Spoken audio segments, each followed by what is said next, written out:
तो उत्तराखंड की बात में आप सभी का स्वागत है। चलिए शुरुआत करते हैं खबरों की। सीएम पुष्कर सिंह धामी का आज कार्यक्रम रहेगा। सचिवगण एवं महानिदेशक सूचना के साथ वो बैठक करेंगे। 11 बजे नियुक्ति पत्र वितरण समारोह में भी प्रतिभाग सीएम धामी करने वाले हैं। लोक सेवा आयोग से चयनित अभ्यर्थियों को नियुक्ति पत्र वो सौंपेंगे। 12:10 पर सचिवालय देहरादून मुख्यमंत्री पुष्कर सिंह धामी जाएंगे। बड़ी खबर आपको बता रहे हैं। 11 बजे नियुक्ति पत्र वितरण समारोह में प्रतिभाग करते हुए सीएम पुष्कर सिंह धामी नजर आएंगे। तो लोक सेवा आयोग से चयनित अभ्यर्थियों को नियुक्ति पत्र भी वो देंगे। 12:10 पर सचिवालय देहरादून पहुंचेंगे मुख्यमंत्री पुष्कर सिंह धामी। बड़ी खबर आपको बता रहे हैं। तो सचिवगण एवं महानिदेशक सूचना के साथ बैठक सीएम पुष्कर सिंह धामी आज करेंगे।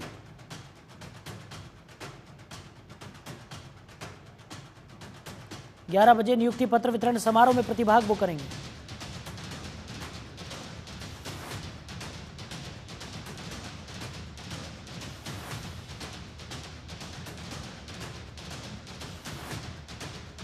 तो 12:10 पर सचिवालय देहरादून सीएम पुष्कर सिंह धामी पहुंचेंगे। तो सीएम पुष्कर सिंह धामी का आज आपको बता दें सचिवगण एवं महानिदेशक सूचना के साथ बैठक का कार्यक्रम है। 11 बजे नियुक्ति पत्र वितरण समारोह में प्रतिभाग वो करेंगे। लोक सेवा आयोग से चयनित अभ्यर्थियों को नियुक्ति पत्र वितरित करेंगे।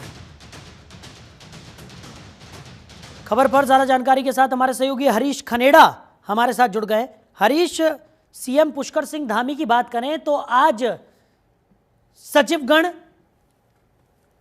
एवं महानिदेशक सूचना के साथ बैठक सीएम पुष्कर सिंह धामी करने वाले हैं। क्या कुछ जानकारी मिल पा रही है? देखिए शायद आज मुख्यमंत्री कार्यालय में जो प्रमुख सचिव हैं और जो मुख्य सचिव हैं उनके साथ ही जो सचिवगण हैं और महानिदेशक सूचना है उनके साथ एक बैठक है। बैठक हुई है कुछ देर पहले ही 9:30 बजे से बैठक यहाँ पर की गई है।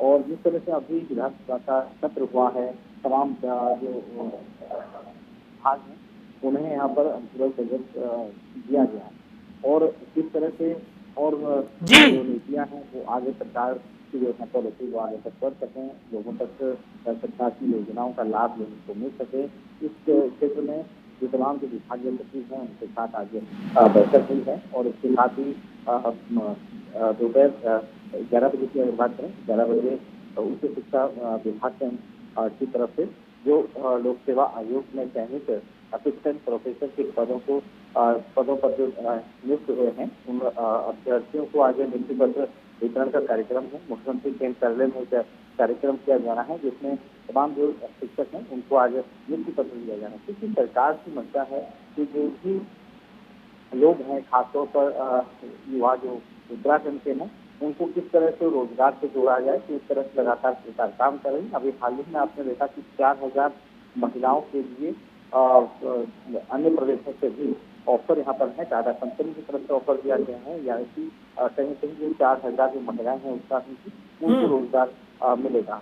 और जाहिर सी बात है क्योंकि सरकार का उद्देश्य है स्वरोजगार हो चाहे रोजगार हो, किस तरह से लोगों को यहाँ पर सरकारी और गैर सरकारी तरह से लोगों को रोजगार से जुट किया जाए, इस तरफ लगातार सरकार काम कर रही है। मुख्यमंत्री पुष्कर सिंह धामी लगातार उन क्षेत्रों में काम कर रहे हैं और खासतौर पर जो महिलाएं हैं उनको प्रोत्साहन यहाँ पर किया जा रहा है, प्रोत्साहित उनको किया जा रहा है कि रोजगार से जोड़ा जाए। आज की अगर बात करें तो सबसे बड़ी बात क्योंकि लंबे समय से जो भर्तियां हैं वो यहाँ पर अच्छी हुई थी और आज की अगर बात करें तो उच्च शिक्षा में यानी जो असिस्टेंट प्रोफेसर हैं उनकी पदों पर आज नियुक्ति पत्र वितरित किया जाना है।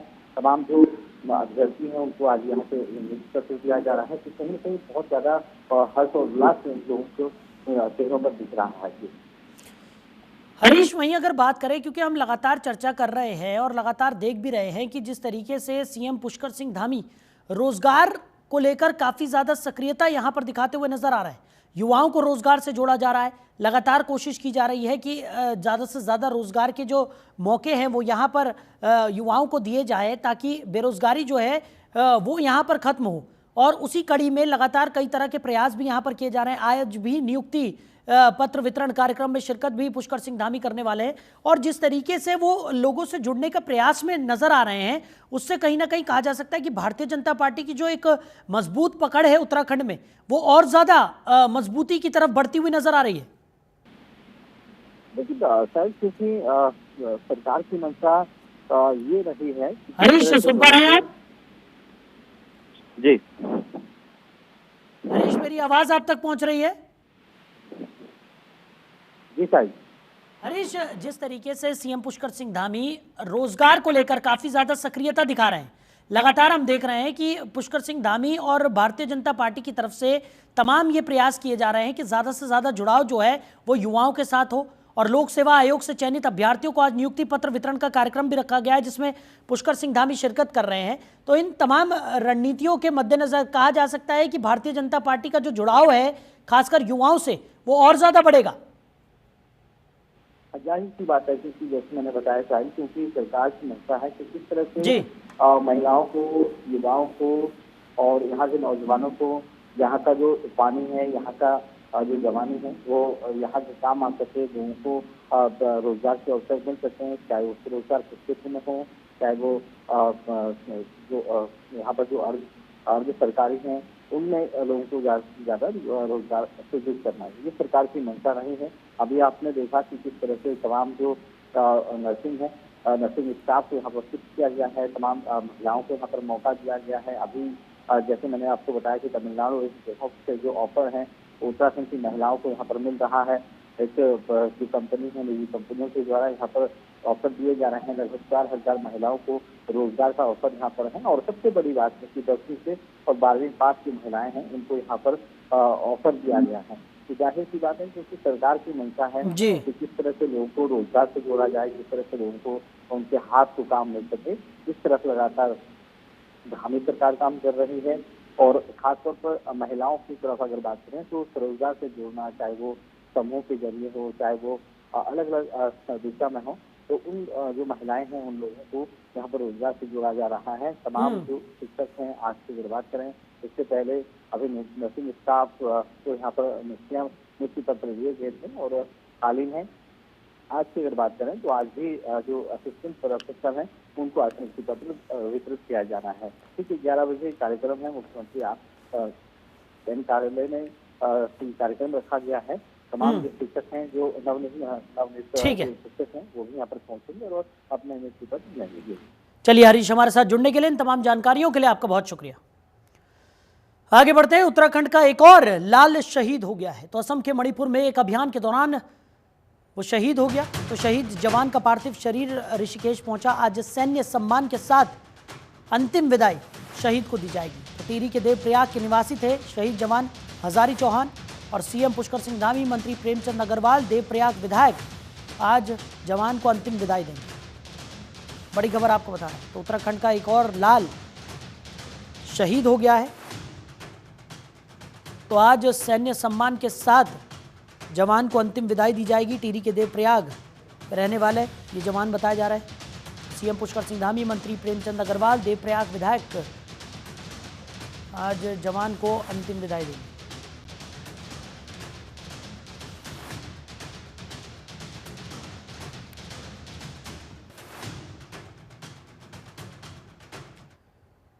उधर केदारनाथ मंदिर में सोना चोरी का मामला रुकने का नाम नहीं ले रहा है। लगातार विपक्ष सत्ता पक्ष पर आरोप प्रत्यारोप कर रहा है कि केदारनाथ मंदिर में 200 किलो से भी ज्यादा सोना चोरी हुआ है, जिसको लेकर सतपाल महाराज ने मीडिया कर्मियों से बातचीत करते हुए कहा कि कांग्रेस को झूठ सच बोलना चाहिए, क्योंकि कांग्रेस के पास कोई भी मुद्दा नहीं है।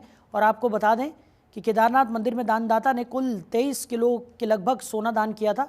जब सोना कुल 23 किलो दान किया गया है तो 200 किलो सोना चोरी होने का आरोप निराधार है। उसके बावजूद भी विपक्षी मित्रों के कहने पर हमने इसकी जांच कर रहे। जांच की रिपोर्ट जल्द आने वाली है, जिसके बाद रिपोर्ट को सार्वजनिक भी किया जाएगा।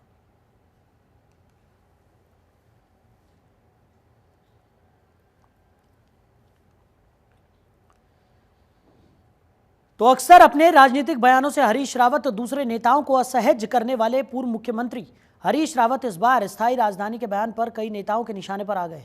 दरअसल हरीश रावत ने सार्वजनिक रूप से कांग्रेस की सरकार आने पर गैरसैंण को स्थायी राजधानी बनाने की बात कही है। ये बयान आने के बाद हरीश रावत को न केवल विपक्षी दलों ने बल्कि उनके घर में भी उनकी घेराबंदी शुरू हो गई है। इस मामले में अब उनसे सवाल भी किए जा रहे हैं और उन पर तीखे प्रहार भी हो रहे हैं। धामी सरकार में मंत्री सुबोध उनियाल ने हरीश रावत पर कड़ा प्रहार किया। सुबोध उनियाल ने कहा कि अब उनके बयान से उनकी ढलती उम्र का अनुमान आसानी से लगने लगा है। सुबोध उनियाल ने कहा कि हरीश रावत कांग्रेस सरकार में मुख्यमंत्री रहे थे, उस दौरान उन्होंने गैरसैंण को लेकर क्यों कोई निर्णय नहीं लिया, उन्हें बताना चाहिए। सुबोध उनियाल ने यह भी कहा कि हरीश रावत को अब अपनी उम्र के चलते संन्यास ले लेना चाहिए और ऐसे मामलों पर राजनीति नहीं करनी चाहिए। हरीश रावत जी के बयान के बारे में मुझे भी जानकारी मिली। बड़ा आश्चर्य हुआ कि हरीश रावत जैसा वरिष्ठ नेता इस तरह की बातें करें। अरे हम लोगों को उन्होंने दोषी बताया, लेकिन ये नहीं बताया कि हम लोगों के छोड़ने के 1 साल बाद तक वो राज्य के मुख्यमंत्री रहे। आखिर क्यों नहीं उन्होंने गैरसैंण में फैसला लिया? देखिए, हरीश रावत जी के बयानों में उनकी ढलती उम्र का असर साफ दिखाई दे रहा है। जिस तरह से इस उम्र में कहीं न कहीं दिमागी दिवालियापन उनका निकल गया। और अगर मैं बोलूं तो उत्तराखंड में हरीश रावत झूठ बोलने की एक चलती फिरती मशीन है और इसी झूठ बोलने की आदत ने उनको आज उनको तो गर्त में लाने का काम किया। पूरे उत्तराखंड के अंदर कांग्रेस को अगर किसी ने आज जमीन के नीचे ले आने का काम किया तो वो केवल हरीश रावत है। और मैं उनको आज फिर सलाह दे रहा हूँ कि अपनी उम्र के कारण उन्हें बानप्रस्थ आश्रम में जाकर के निश्चित रूप से संन्यास ले लेना चाहिए। उधर गैरसैंण में हुए विधानसभा सत्र के दौरान उत्तराखंड राज्य विधानसभा विविध संशोधन विधेयक पास किया गया। इस विधेयक के तहत विधायकों और पूर्व विधायकों के वेतन भत्तों में बढ़ोतरी की जाएगी। प्रदेश के सभी 70 विधायक और कई पूर्व विधायक इस बात से खुश हैं कि उनके वेतन भत्ते बढ़ने जा रहे हैं, लेकिन कांग्रेस के पूर्व प्रदेश अध्यक्ष गणेश गोदियाल को इस पर आपत्ति है। गणेश गोदियाल ने ऐलान किया है कि वो वेतन भत्ता नहीं लेंगे। बाकायदा वो विधानसभा अध्यक्ष रितु खंडूड़ी को पत्र भी लिखेंगे। दूसरी ओर कांग्रेस विधायक प्रीतम सिंह सरकार द्वारा विधायकों के लिए बढ़ाए गए भत्ते का समर्थन करते दिखाई दे रहे हैं। तो प्रीतम सिंह का कहना है कि विधायकों की मांग पर ही विधायकों का भत्ता बढ़ाने का काम सरकार ने किया है। उन्होंने कहा कि जब विधायकों को वेतन या भत्ता बढ़ता है तो सबकी नजरें उस पर रहती है।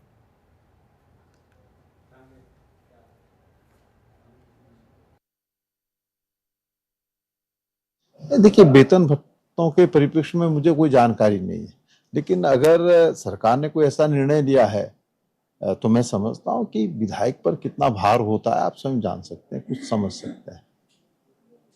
कितना वो अपने जीवन में जो है लगातार पूरे प्रदेश के अंदर जाने का काम करता है। तो ऐसा नहीं है कि अब विधायकों की अगर वेतन भत्ता वृद्धि होती है तो सबकी निगाह उस पर रहती है, लेकिन ये भी देखना चाहिए कि जनप्रतिनिधि पर सबसे ज्यादा जो भार भी रहता है। तो केदारनाथ मंदिर को लेकर एक बार फिर सियासत शुरू हो गई है। कांग्रेस के पूर्व प्रदेश अध्यक्ष और वरिष्ठ नेता गणेश गोदियाल ने सरकार को एक बार फिर कुछ सुझाव दिए। हालांकि उन्होंने पहले सरकार और मुख्यमंत्री की जमकर तारीफ भी की, लेकिन उसके बाद कुछ सुझाव भी दे डाले। मामला है दिल्ली में स्थापित हो रहे केदारनाथ मंदिर और उसके ट्रस्ट को लेकर। दरअसल इस मुद्दे को लेकर पहले भी सरकार को काफ़ी किरकिरी झेलनी पड़ी थी और उत्तराखंड सरकार ने ट्रस्ट से आग्रह किया था कि वो केदारनाथ के नाम से दिल्ली में मंदिर न बनवाएं। सरकार का ये दबाव काम भी आया और ट्रस्ट ने मंदिर निर्माण से अपना हाथ पीछे खींच लिया। लेकिन कांग्रेस नेता ने एक बार फिर इस पर 3 सवाल सुझाव के रूप में सरकार से किए हैं। पहला ये कि केदारनाथ ट्रस्ट के नाम पर उस समिति ने जितना भी धन मंदिर निर्माण को लेकर एकत्रित किया उसे बद्रीनाथ केदारनाथ मंदिर समिति को दे दिया जाए। दूसरा, जिस शिला को केदारनाथ धाम से शिलान्यास के लिए दिल्ली ले जाया गया उसे सम्मान सहित वापस केदारनाथ धाम लाया जाए। और तीसरा, दिल्ली में जिस स्थान पर यह मंदिर प्रस्तावित था वो भूमि बद्रीनाथ केदारनाथ मंदिर को हस्तांतरित की जाए। दिल्ली में बन रहे केदारनाथ मंदिर के ट्रस्ट ने, उस समिति ने जिसका नाम कि केदारनाथ धाम ट्रस्ट है, एक पत्र सोशल मीडिया में डाला है जिसमें उन्होंने ये कहा है कि हम इस मंदिर का निर्माण अब नहीं कर रहे हैं और उन्होंने ये कहा है कि इस संस्था को भी हम भंग कर रहे हैं। मैं ये समझता हूं कि हमने ये उम्मीद की थी माननीय मुख्यमंत्री जी से कि माननीय मुख्यमंत्री जी इस भूल को स्वीकार करें, लेकिन मुख्यमंत्री जी चूंकि उनकी प्रतिष्ठा है और उनकी प्रतिष्ठा से हमारे उत्तराखंड की प्रतिष्ठा भी जुड़ी है, राजनीतिक लड़ाई अलग बात है, लेकिन फिर भी माननीय मुख्यमंत्री जी को हम विवश नहीं करना चाहते कि माननीय मुख्यमंत्री जी इसको सार्वजनिक रूप से कहें कि ये मेरी भूल है, मैं माफी चाहता हूं, क्योंकि उनकी इस प्रतिष्ठा के साथ हमारी प्रतिष्ठा भी जुड़ी है, प्रदेश की प्रतिष्ठा जुड़ी है। लेकिन ये निश्चित है कि हमने ये कहा था कि माननीय मुख्यमंत्री जी, आप अपने प्रभाव का उपयोग करके, आप अपने प्रभाव का प्रयोग कर उस संस्था को इस काम को यहीं पर स्थगित करने के लिए कहें, और केदारनाथ धाम ट्रस्ट से कोई संस्था स्थापित नहीं होनी चाहिए। तो निश्चित रूप में ये उन सब लोगों की जीत है, उनका ये कहना, उस समिति का ये कहना कि हमने इसको रोक दिया और ये संस्था भी हम भंग कर रहे हैं, ये उन सब लोगों की जीत है जो वहां पर केदारनाथ धाम मंदिर बनने से, संस्था बनने से और उत्तराखंड के मुख्यमंत्री जी के द्वारा वहां जाकर उस कार्यक्रम में शिरकत करने से और उसका प्रचार प्रसार करने से आहत थे। ये उन सब लोगों की जीत है। तो उत्तराखंड में होने वाले आगामी चुनाव के लिए कांग्रेस ने अभी से तैयारियां तेज कर दी हैं। इसके तहत कांग्रेस हाईकमान ने एक समिति का गठन किया है। कांग्रेस मुख्य प्रवक्ता गरिमा मेहरा दसौनी ने बताया कि उत्तराखंड में होने वाले आगामी चुनावों के मद्देनजर कांग्रेस हाईकमान ने एक समन्वय समिति गठित की है। उन्होंने बताया कि समन्वय समिति में प्रदेश अध्यक्ष करण महारा समिति के अध्यक्ष होंगे, जबकि नेता प्रतिपक्ष यशपाल आर्य, पूर्व मुख्यमंत्री हरीश रावत समेत तमाम अन्य वरिष्ठ नेता सदस्य बनाए गए हैं। उन्होंने बताया कि प्रदेश कांग्रेस समन्वय समिति नगर निकाय व पंचायत चुनाव के लिए पार्टी नेतृत्व को सुझाव देगी।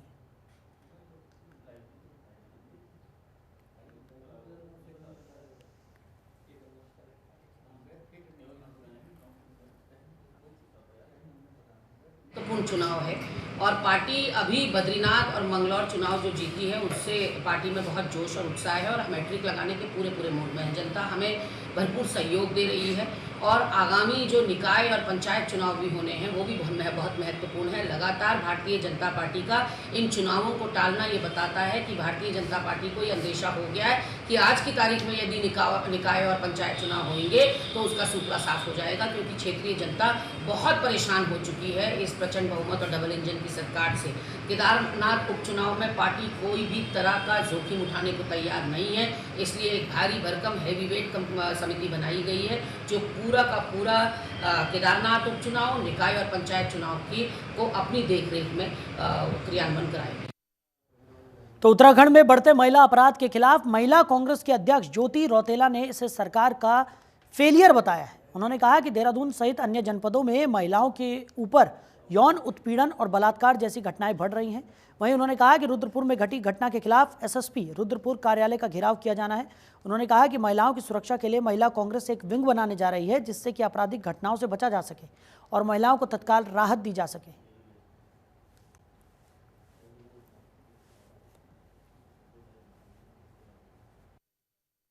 देखिए, मुझे लगता है कि ये पूरी तरीके से सरकार का फेलियर है कि आज उत्तराखंड में लगातार जो महिलाओं के ऊपर बलात्कार के केसेस बढ़ते जा रहे हैं, ये कहीं ना कहीं हमारा शासन प्रशासन लॉ एंड ऑर्डर जो है मेंटेन करने में विफल है। और अपराधियों के मन में जो डर होना चाहिए कि अगर मैं कुछ गलत कर रहा हूँ, किसी लड़की के साथ बलात्कार कर रहा हूँ, तो मुझे जो सजा है वो सख्त से सख्त मिलेगी, वो डर अपराधियों के मन में नहीं है। ये बड़े अफसोस की बात है कि देवभूमि उत्तराखंड में लगातार आज पिछले 2 महीने से आप देखोगे कि रोज आपको एक घटना सुनाई दे रही कि यहाँ बलात्कार हो गया। इस 2 साल की बच्ची से लेकर और 60 साल की महिला तक अपने आप को असुरक्षित महसूस कर रही है। तो ये हमारी सरकारों को सोचना पड़ेगा, सरकार को इस पर सख्त कानून बनाना चाहिए, क्योंकि सरकार इसमें विफल हो रही है। तो उत्तराखंड के कई जिलों में तेज बारिश के आसार हैं। देहरादून और बागेश्वर में बारिश का येलो अलर्ट जारी किया गया है। टिहरी, पौड़ी, नैनीताल में तेज बारिश की संभावना जताई गई है। चंपावत, उधम सिंह नगर में भी तेज बारिश हो सकती है। बड़ी खबर आपको बता रहे हैं। तो देहरादून और बागेश्वर में बारिश को लेकर येलो अलर्ट जारी किया गया है। तो टिहरी, पौड़ी, नैनीताल में तेज बारिश की संभावना जताई गई है। चंपावत, उधम सिंह नगर में भी तेज बारिश हो सकती है। बड़ी खबर आपको बता रहे हैं।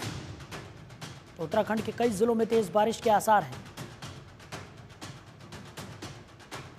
देहरादून और बागेश्वर में बारिश का येलो अलर्ट जारी किया गया है। टिहरी, पौड़ी, नैनीताल में तेज बारिश की संभावना है। चंपावत, उधम सिंह नगर में भी तेज बारिश हो सकती है। उत्तराखंड के कई जिलों में तेज बारिश के आसार जताए गए हैं। देहरादून और बागेश्वर में बारिश का येलो अलर्ट जारी किया गया है।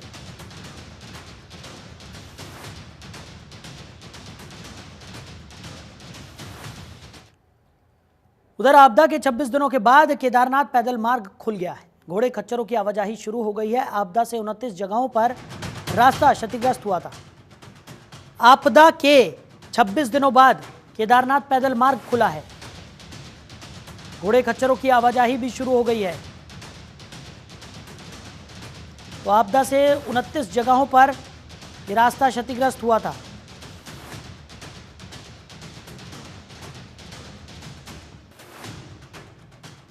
घोड़े खच्चरों की आवाजाही भी अब शुरू हो गई है।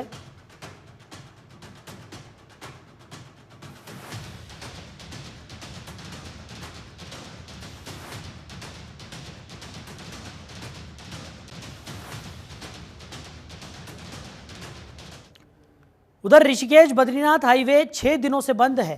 तो नंदप्रयाग में भी भूस्खलन की वजह से नेशनल हाईवे बंद हो गया है।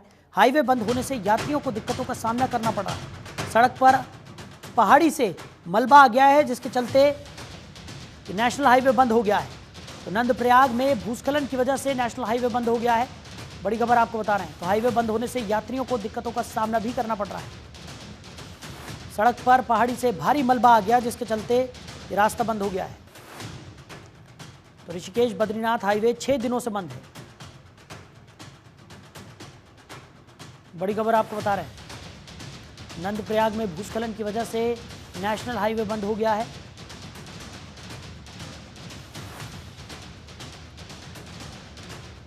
सड़क पर पहाड़ी से भारी मलबा आ गया है।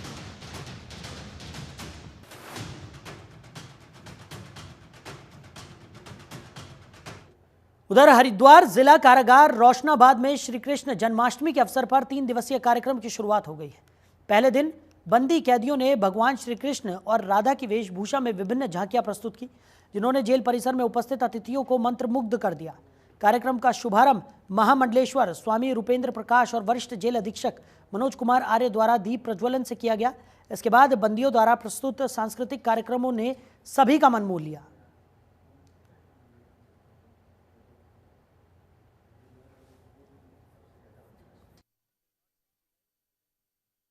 हरिद्वार की इस कारागार में हमारे वरिष्ठ जेल अधीक्षक महोदय के आमंत्रण पर आज मैं यहाँ पर आया।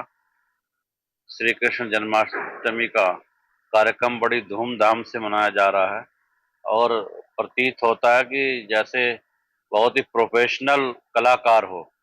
बंदी इतने अच्छे ढंग से प्रस्तुतियाँ भगवान श्री कृष्ण के जन्म की लीलाओं की प्रस्तुत कर रहे हैं। ये वास्तव में बहुत ही सुधार की ओर अग्रसर है और जिस प्रकार के यहाँ पर धार्मिक, सामाजिक, सांस्कृतिक कार्यक्रमों के द्वारा बंदियों को सुधार की ओर अग्रसर किया जा रहा है, इसके लिए जेल अधीक्षक महोदय का मैं बहुत धन्यवाद व्यक्त करता हूँ कि समाज को एक सुधार की मुख्य भूमिका में बंदी भी आए। इसका जो प्रशासन शासन की एक अच्छी पहल आपके द्वारा की जाती है वो बहुत ही प्रशंसनीय है। सर्वप्रथम मैं महा जन्माष्टमी की पर्व की जो है पूरे देशवासियों को बधाई देना चाहूँगा।